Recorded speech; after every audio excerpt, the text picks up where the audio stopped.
mi sono fatto una domanda, quando vado a casa dei miei genitori, i giornali a niente, è sempre un vantaggio, no? E secondo voi i genitori sono capaci di fare queste cose? I figli sono uguali, facciamo un applauso forte a tutti i genitori.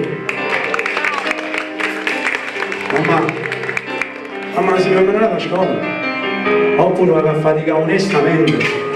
Ringrazio a te, mamma, per tutti i sacrifici. Per tutti i sacrifici che hai fatto per questi figli e fai ancora, perché i genitori finché sono vivi fanno sempre i sacrifici per i figli. Grazie a te.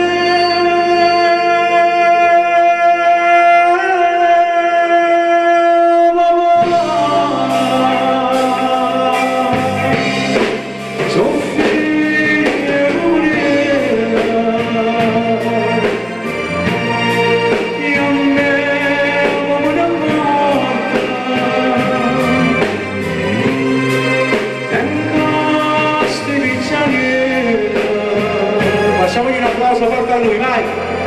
Adulte sono per me,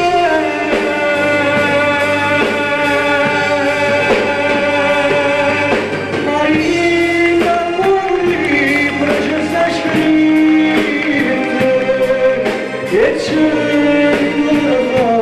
la sua vita. Papà, tutto il lavoro è stato finito.